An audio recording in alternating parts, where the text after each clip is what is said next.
So unsurprisingly, the Charlotte Hornets are one of the teams that I have watched a lot of so far this year. Now, I've obviously tried to vary the teams that I watch and try to keep tabs on every team, but the Charlotte Hornets are just fun, man. And what was really fun was the matchup against the Hornets and the Bucks on Wednesday. It was a playoff-type atmosphere. It was a close game. LaMelo Ball showed out, especially in the fourth quarter. Giannis, once again, was absolutely dominant. And watching the Hornets last year, they were one of my favorite League Pass teams last year, and again this year with the improvement of Miles Bridges, who is absolutely going to get the bag this summer. PJ Washington finally back from injury. Kelly Oubre has been in the conversation for Sixth Man of the Year. This entire team, just top to bottom, with the great coaching of James Borrego, is just awesome to watch. But there is just one roster flaw that is bothering me, and I'm sure is bothering Hornets fans or neutral observers who are just constantly watching this fun team. It's that they just don't have a center, like a legitimate center, and not just any center, a center that fits around this team. Last year, it was really Bismack Biyombo and Cody Zeller, so they didn't have a professional center playing at that position. And this year so far, it's been Mason Plumlee, it's been Nick Richards, but now PJ Washington's back. So really, that's just not going to cut it. So without getting too long in my exposition here, I have a list of the 5 centers that the Hornets should trade for. I made a list. I looked through all the teams and centers that would be theoretically available, and I came up with 9 centers, and I will list the rest of them at the end of this video, but I picked 5 for the sake of this not being a long video. So let's just get to it. The reason the Hornets need to make a move at this position is their defense is bad, and that shouldn't be a surprise to anybody. Their offense has been top 7 so far this year per cleaning the glass. They're averaging 112.3 points per 100 possessions, but on the other end, they have just been a turnstile, allowing 111.5 points per 100 possessions, and there are a lot of reasons for that, but basically it just comes down to their defense at the rim, which has been bad, and it was on full display against the Bucks the other night. The Hornets tried their damnedest. They played really hard. The intensity in that game was crazy. It was a playoff atmosphere.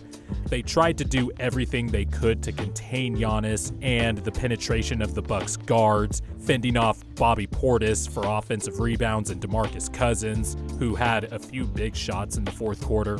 You're asking too much of your skilled wings and guards to basically just make up the difference for not having an actual NBA center at that position. They are 28th in terms of the amount of shots they allow their opponents to take at the rim. Their rim frequency on that end is 35.1%.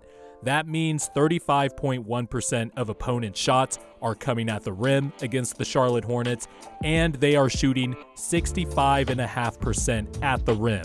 And in the Bucks game, the Bucks shot 21 of 31 at the rim, which is 67.7%, and 31 rim attempts was 37% of Milwaukee's shots. That's just not going to cut it. If you just simply make a few tweaks here and there to shore that up, there is no doubt in my mind that they would shoot up even higher in the Eastern Conference rankings. I am so high on this team. They have a lot of weapons. They have a lot of versatile pieces. James Borrego is an awesome coach, and they need to make a move right now because, when I say right now, I don't mean to make it sound like I'm panicking or anything like that, or the Hornets should panic, but there is just one glaring hole. So what center should the Hornets be looking at? Well, the first one, I think this is one everybody has said, so I'm not exactly reinventing the wheel here, but Miles Turner should be a trade target for the Hornets. Now, Pacers fans, if you don't want to hear about your players getting traded, I suggest you just get off of this video. But anyway, Miles Turner to me is a perfect glove in hand fit with one LaMelo Ball because he'll just run a bunch of pick and pops with Miles Turner. He's a 40% three-point shooter. He leads the NBA in blocks per game. He is just a defensive menace. He can hold his own on the perimeter, especially if the scheme helps him out as well. And with the amount of talent the Hornets have at the perimeter positions, Miles Turner can kind of have the space to attack a little bit more, attack closeouts. And so I think the Hornets should definitely try to make a play for Miles Turner. Number number 2, I think the Hornets would be also really well off making a play for Mo Bamba. This is the last year of his contract before he goes into restricted free agency. Under Jamal Mosley so far this year, it seems like Bamba has taken a leap. Obviously, he worked on his game in the offseason to also facilitate that leap, but Bamba is 3rd in the NBA in blocks per game. He is averaging more minutes. I have watched a handful of Magic games this year, and I like what they're building. I'm going to do a video on them soon. But Bamba is part of a starting lineup with Cole Anthony, Jalen Suggs, Franz Wagner, and Wendell Carter Jr. that actually has a stifling defense. I believe they allow something like 94-point-something points per 100 possessions. I don't have that number exactly off the top of my head, but it's definitely below 95 points per 100 possessions. And part of it is because Mo Bamba has taken a leap. And I think getting Mo Bamba, one, you add a player who fits the timeline of a lot of the Hornets' younger players. He's only shooting 32% from 3 this year, but the shot looks more cleaner. He looks more confident taking the shot. He's taking more attempts this year. It just looks smoother. Look, Mo Bamba is a hard worker. I believe in that jump shot, and I believe it's going to come around to 36-37% eventually as his development keeps on continuing. But the Hornets should definitely make a play for him.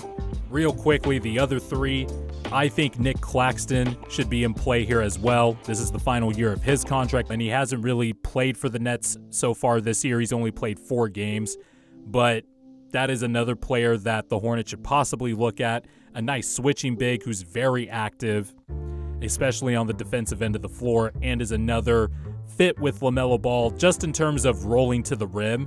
He's not exactly a shooter like Turner or Bamba, but he does fit in terms of being an athletic big to run pick and roll with LaMelo. And that's really the crux of this also, is that LaMelo needs a dance partner in the pick and roll so that you can open up more passing lanes for him, so he can manipulate more passing windows and exploit the defensive coverage more by giving him a different look with a pick and pop or a pick and roll. And I think an athletic big who can play defense, or a defensive center who can also stretch the floor and shoot threes, would just do wonders for the Hornets and make their offense more potent than what it already is. This next one is an all-talent play.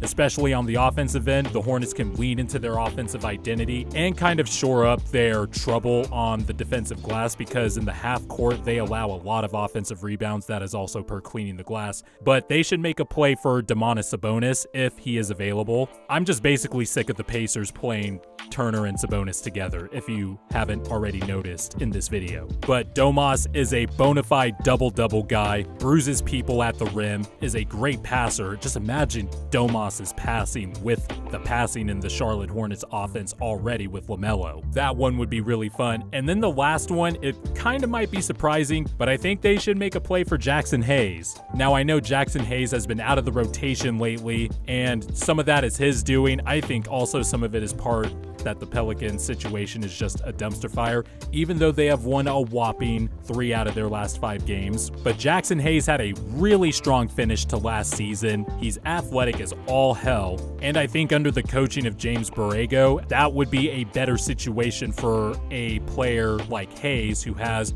all the athletic talent in the world, to develop, as opposed to developing in New Orleans, where, you know, they're pretty much ran by an incompetent president of basketball operations. But those would be the 5 bigs that I'd be targeting if I were the Hornets, because I really think they're like 1 or 2 moves away from being in the class of better than you think, and then all of a sudden the trajectory, when you look at it in the future a few years from now, it's just going to shoot way faster and way more upwards than we maybe anticipate. So when I listed these 9 centers, I divvied them up into 4 categories. Basically, ideal fit, which is what I mentioned earlier, which was kind of like what fit into my top 5. Pure talent, which is basically Sabonis is in this category. Semi-fit, which means either they can shoot or they can play defense, none or the other, and neither are athletic. And then, of course, the vet. So for fit, I have Turner, Bamba, Nick Claxton, Jackson Hayes, and Christian Wood is in here. I'm just not so bullish on the fit of Wood as other people are, and I understand maybe on the offensive end, he's going to be dynamic because he can attack closeouts like a guard, he can shoot, but I think it might be an issue on the other end. And then I have semi-fit, which is Kelly Olynyk of the Detroit Pistons. Kelly Olynyk is tough on the defensive end, but he just lacks the quickness and the athleticism to be able to hang with the beast in the East. But on the other end, he can stretch the floor, and his only role is to shoot. And he can kind of attack a closeout every once in a while. And then Daniel Tice on the Houston Rockets. Now, his contract can't be traded until December 15th, and that's coming up in a couple of weeks when all the new contracts that were signed over the summer can be traded. And then the vet, another Orlando Magic center, Robin Lopez, but I'm really not so sure that is in the Hornets' best interest either, but that is a theoretical trade target if you just want to get a professional center on the floor. But they kind of already have that with Mason Plumlee, because I actually think Mason Plumlee could be a good backup like he was in Denver. But anyway, those are the centers that I have listed. Hornets fans, I actually have a question for you. I want you to comment on which centers you would want to trade for and how much would you be willing to give up. Now, I don't want you to be like the meme from Pawn Stars and be like, I will only take 10 cents on the dollar for a trade, because you don't want to give up any players. I understand you're fans and you want to, keep your players, but you have to give something up to get something. But I'm just wondering, what are you willing to give up? Which players are you willing to give up? Even some of your more blue chip type players, not LaMelo Ball, obviously. Would you be willing to give up Gordon Hayward, PJ Washington, maybe Miles Bridges? I'm just spitballing here, don't put me at the stake. But I would really love to hear your thoughts on what you are willing to give up to address a need that I know you guys have just been dying for to be addressed.